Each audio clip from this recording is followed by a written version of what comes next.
तो पूरे 3 महीने बाद आज मैं एक्सप्लेन करने जा रहा हूँ एक नई सीरीज जिसका नाम है असुर सीजन 1 जो कि 2020 में ही रिलीज हो चुकी थी। वैसे इसका सीजन 2 भी आ चुका है, तो मैंने सोचा कि क्यों ना सीजन 2 एक्सप्लेन करने से पहले सीजन 1 को समझ लिया जाए। और मैं इस वेब सीरीज को एपिसोड वाइज एक्सप्लेन करूंगा, तो आज मैं एक्सप्लेन करने जा रहा हूँ एपिसोड 1। तो बिना टाइम वेस्ट किए एक्सप्लेनेशन शुरू करते हैं।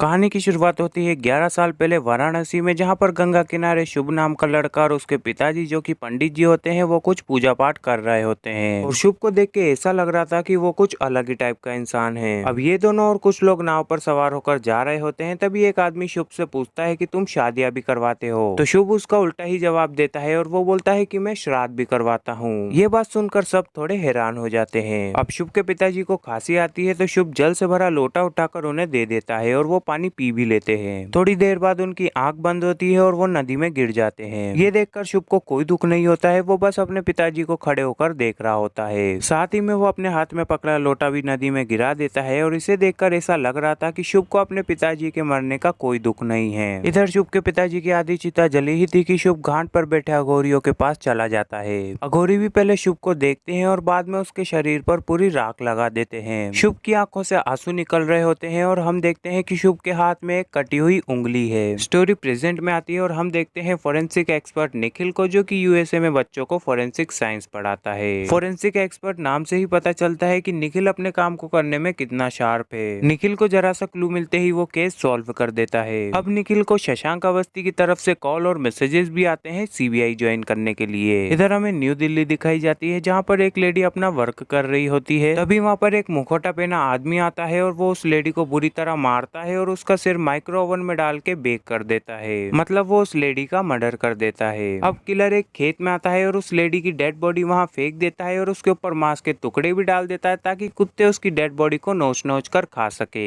इधर हम निखिल और उसकी बीवी नैना को देखते हैं, जो कि आपस में बात कर रहे होते हैं। तभी निखिल नैना से सीबीआई रिज्वाइन करने की बात करता है, तो नैना इस बात से नाराज हो जाती है क्योंकि निखिल जब सीबीआई में था तो वो ज्यादातर समय अपना काम करा करता था, जिसकी वजह से वो फैमिली को टाइम नहीं दे पाता था। फिर भी निखिल को वो जॉब अच्छी लगती है। अगले दिन दिल्ली के एक खेत में पुलिस को डेड बॉडी मिलती है और ये डेड बॉडी उसी लेडी की होती है जिसका हमने कुछ देर पहले मर्डर होते हुए देखा था। और डेड बॉडी के चेहरे पे वही मास्क लगा होता है जो उस किलर ने पहना था। फिर सीबीआई ऑफिसर लोलार्क दुबे उस डेड बॉडी की फोटो निखिल को भेजता है। क्योंकि अमेरिका में रात हो रही थी, इसलिए निखिल और नैना तो सो रहे थे, पर उनकी डॉटर रिया जाग रही थी और वो अपने फोन में कार्टून देख रही थी। और जैसे ही वो डेड बॉडी की फोटो निखिल के फोन में आती है तो रिया बहुत डर जाती है। अब हम नई दिल्ली का सीबीआई हेडक्वार्टर देखते हैं, जहाँ पर धनंजय राजपूत अपनी कलीग नुसरत से डेड बॉडी के बारे में पूछ रहा होता है। तो नुसरत बोलती है कि कुत्तों ने डेड बॉडी की एडॉप्सी पहले ही कर दी थी, इसलिए डेड बॉडी में से कुछ भी एविडेंस ढूंढना बहुत मुश्किल हो गया है और इसलिए शशांक सर चाहते हैं कि डेड बॉडी की एडॉप्सी आप ही करो। अब धनंजय यानी डीजे अपने कैबिन में जाता है और वो अपनी पत्नी से चैटिंग करने लगता है और इनकी चैटिंग देखकर ऐसा लग रहा था कि इन दोनों में कुछ खास नहीं बनती। अब निखिल नैना को बताता है कि उसे कुछ कोऑर्डिनेट्स आ रहे हैं डिफरेंट लोकेशन से और उन लोकेशंस पे डेड बॉडीज मिल रही है और ये कोऑर्डिनेट सिर्फ मुझे ही आ रहे हैं, इसलिए सीबीआई चाहती है कि मैं उन्हें रिजॉइन कर लूं। फिर नैना निखिल से पूछती है कि ये कोऑर्डिनेट्स तुम नुसरत को भेज रहे हो ना? तो निखिल बोलता है कि नहीं, मैं ये सब लोलार्क दुबे को भेज रहा हूँ। इस बात से ये पता चलता है कि नैना निखिल पर शक करती है कि नुसरत और निखिल का अभी भी कुछ रिलेशन है। फिर इन दोनों में आर्ग्यूमेंट होने लगते हैं और नैना निखिल को बोलती है कि अगर तुम सीबीआई रिजॉइन करते हो तो तुम्हें उस धनंजय के साथ वापस काम करना पड़ेगा। और यहाँ पर हमें पता चलता है कि निखिल का धनंजय राजपूत के साथ भी कुछ मैटर है, वो तो हमें आगे ही पता चलेगा। इधर डीजे जब डेड बॉडी की एडॉप्सी करता है तो वो बताता है कि ये डेड बॉडी एक लेडी की है और इसकी उम्र लगभग 35 से 40 साल होगी और इसके लेफ्ट हैंड की फिंगर को तो कुत्तों ने काटा है और राइट हैंड की इंडेक्स फिंगर को एक शार्प ऑब्जेक्ट से काटा गया है। अब डीजे सबको बताता है कि ऐसे 2 केस हमें पहले भी मिल चुके हैं, यानी किलर वापस आ चुका है। लेकिन नुसरत बोलती है कि ये वाला केस थोड़ा अलग है क्योंकि इसमें बॉडी पूरी तरह डिस्ट्रॉय हो चुकी है और इसका फेस अभी तक आइडेंटिफाई नहीं हुआ है। साथ ही हमें ये मास्क भी किसी डेड बॉडी के पास से नहीं मिला। फिर स्टोरी पास्ट में जाती है और हमें पता चलता है कि निखिल नायर धनंजय राजपूत का बहुत शार्प स्टूडेंट था। फिर से स्टोरी प्रेजेंट में आती है और हम देखते हैं कि नुसरत उस डेड बॉडी का फेस बनाने की कोशिश कर रही होती है। इधर प्यून डीजे को एक एनवलप देते हैं जिसमें एक वॉइस रिकॉर्डेड सीडी होती है। जब डीजे वो ऑडियो सुनता है तो उसकी बातों से ऐसा लगता है कि वो मैथोलॉजी पर बहुत विश्वास करता है। अब यहाँ पर स्टोरी की शुरुआत में ऑफिसर को जो डेड बॉडी मिली थी वहाँ पर कार की हेडलाइट का एक टुकड़ा भी मिला था और जांच करने पर पता चला था कि वो हेडलाइट का टुकड़ा एक होंडा सिटी कार का है और दुबे को वो कार मिल चुकी थी, इसलिए ये बात वो डीजे को बता देता है और डीजे वहाँ पर इन्वेस्टिगेशन करने पहुंच जाता है। जैसे ही धनंजय यानी डीजे कार के डोर को ओपन करता है तो कार में अपने आप आग लग जाती है, यानी कि कार में एक ऐसा केमिकल लगा था जो कि एयर के कांटेक्ट में आते ही उसमें आग लग जाए। डीजे दुबे को कहता है कि ये गेम बहुत लंबा चलेगा। इधर नुसरत फ्री टाइम में निखिल की फोटो देख रही होती है, मतलब इनके बीच भी कुछ ना कुछ स्टोरी है। उधर निखिल को नैना के ना चाहते हुए भी सीबीआई ज्वाइन करने के लिए निकलना पड़ता है। इधर डीजे जब अपने घर पहुंचता है तो उसे एक एनवलप में पेन ड्राइव मिलती है और उस पेन ड्राइव का फोल्डर डीजे की ही बीवी संध्या के नाम से बनाया होता है। जब डीजे उस पेन ड्राइव की वीडियो को प्ले करता है तो वो वीडियो उसी किलर ने बनाया होता है, मतलब जिस लेडी का हमने शुरू में मर्डर होते हुए देखा वो और कोई नहीं बल्कि डीजे यानी धनंजय की पत्नी थी। ये देखकर डीजे को बहुत दुख होता है और ये बात सिर्फ अभी हम लोगों को पता है कि जिस डेड बॉडी की ये जांच पड़ताल कर रहे हैं वो और किसी की नहीं बल्कि संध्या की है, यानी डीजे की पत्नी की। और इस बात का इन्हें ऐसे पता चलता है कि जिस डेड बॉडी का नुसरत फेस मैच करने की कोशिश कर रही थी वो फेस मैच हो जाता है और वो फेस और किसी का नहीं बल्कि संध्या का होता है। मतलब जो डेड बॉडी इन्हें खेत से मिली वो डीजे की पत्नी की है। वैसे बहुत धनंजय की पत्नी हो गया, इसलिए ये एपिसोड 1 यहीं पर ही खत्म हो जाता है। अभी इसके पूरे 7 एपिसोड बाकी है जो कि मैं आगे एक्सप्लेन करूंगा और वो देखने के लिए आपको सब्सक्राइब करना पड़ेगा लकी द एक्सप्लेनर चैनल को। वैसे ये एक्सप्लेनेशन देखने में आपको सिर्फ 5 से 6 मिनट लगे होंगे, पर इसके पीछे डिफिकल्टी भरे लगभग 15 से 20 दिन है, तो इसके लिए एक लाइक तो बनता है। और अगर आप इस चैनल को सब्सक्राइब करते हो तो आपको बहुत ही धमाकेदार एक्सप्लेनेशन वीडियोस देखने को मिलेगी। खैर अपना और अपनों का ध्यान रखिए, मिलते हैं मेरी नेक्स्ट वीडियो में, तब तक के लिए बाय बाय।